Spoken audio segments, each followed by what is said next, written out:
Today we're taking a look at these NCAAF matches, which are happening on Saturday, October 29, 2022, and giving you match breakdowns, betting tips and predictions in general on these games. Welcome back to High Stakes, let's get straight into it. Also, don't forget to subscribe and push that notification bell to get notified as soon as we release these sport prediction videos. And if you would like more betting tips and predictions, then check out our Patreon in the link down below. Our new Patreon is a way for us to help you improve your chances of making more money. Multiple plans are available for each and every one of you. By becoming a member of the High Stakes Patreon, you will have access to our best team picks, total picks, parlay picks and much more. Stop wasting hours of your time searching for bad betting predictions that ends up costing you a lot of time and money. Join the High Stakes Patreon now and get the best betting picks. Fresno State Bulldogs vs San Diego State Aztecs. The Bulldogs have lost 4 of their last 7 games. They aren't very good offensively, barely scoring more than 25 points per game. They do a good job throwing the ball, but their ground game isn't as good. Unfortunately for them, the Aztecs have a very good pass defense, and they do a good job forcing turnovers, so expect them to pressure Fife, who has thrown 4 more interceptions than touchdowns, and force him to make costly mistakes. The Aztecs have won 4 of their last 7 games. They've also had a hard time scoring this season, but they have a very good ground game that is picking up almost 175 yards per game.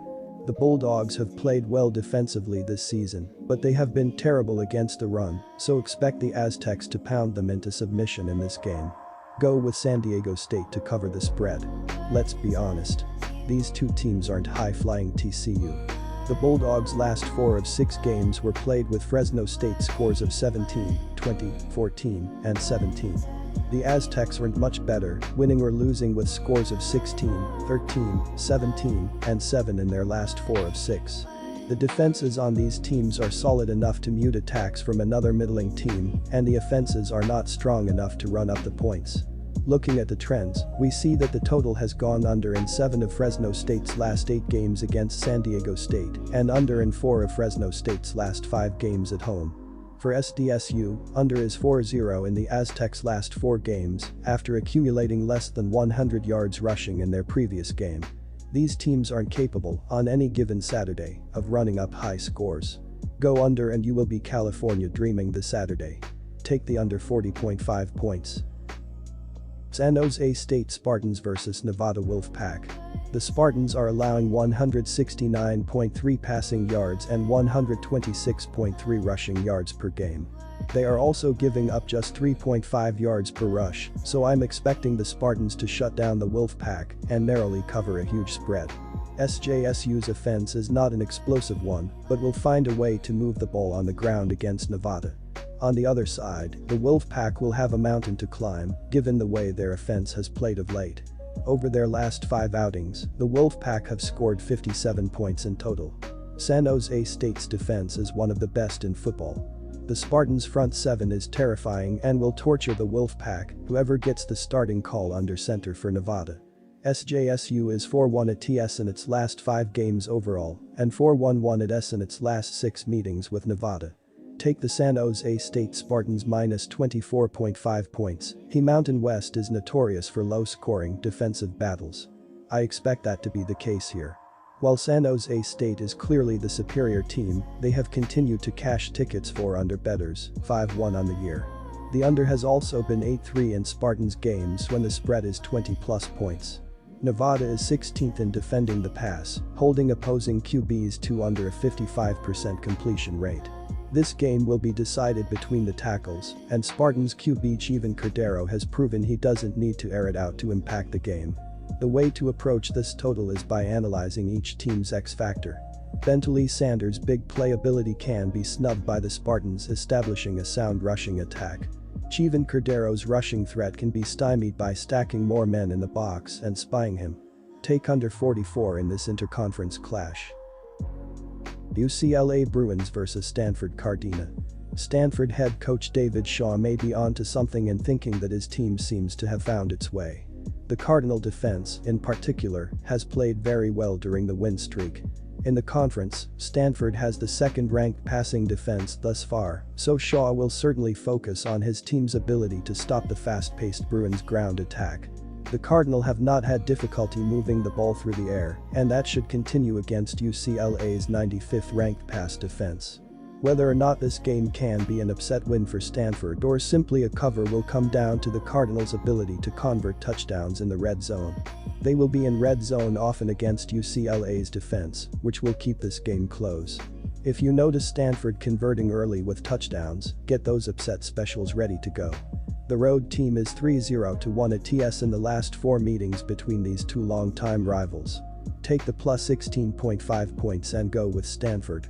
Head coach Chip Kelly has UCLA's offense humming, and while the Bruins should be fun to watch on Saturday, there's a good chance Stanford has a few stops in them. The Cardinal have a bend but don't break mentality, ranking 19th nationally in third down defense and 27th in red zone defense. It's also possible that this game gets out of hand early, given Stanford's depleted running back unit, allowing UCLA to take its foot off the pedal. One way or another, this matchup screams under, especially at 66.5 points. Wyoming vs Hawaii. Wyoming is 37th in the nation, averaging 4.8 yards per rush attempt, and should be able to consistently move the ball against a Hawaii defense that is the third worst team in the nation at stopping the run, allowing 6.2 yards per attempt. Hawaii's poor defensive numbers haven't just come from being routed by a team like Michigan either. Colorado State ran for 209 yards on 5.2 yards per attempt against Hawaii last week, and they also allowed 357 rushing yards on 7.9 yards per attempt against New Mexico State back on September 24. Wyoming is showing improvement and has won their last 2 games by 13 and 14 points as a 3-point and 5.5-point favorite. The Cowboys will be motivated for this contest game after losing last season, while Hawaii has a roster that is mostly made up of new players who don't have significant experience in this rivalry. Also, when considering the kicking ability of John Hoyland, I don't see Wyoming coming away empty-handed on many possessions. I am laying 10.5 points and taking Wyoming. Early in the year, the easiest move here would have been to take the over, as both teams were giving up plenty of points, but over the past 4 weeks, in 8 combined games, just 2 have gone over the 50.5 mark set for this one. The trends point this way too, as overall, these teams are a combined 15-4 for the under in their last 19 games overall, and with 2 scrappy teams vying for a win to keep their season rolling, it may be a fun, yet low-scoring battle. Hawaii's record may just be 2-6, but in their last 3 games, they are 1-2, with both losses coming by a combined total of 6 points, and in these low-scoring affairs, their defense has thrived, and it should continue in this game. Wyoming has a strong offense, but it's not as potent and explosive as other teams out there, and if they want to win here in Hawaii, they'll have to grind for 60 minutes to get it done. Take the under 50.5 points.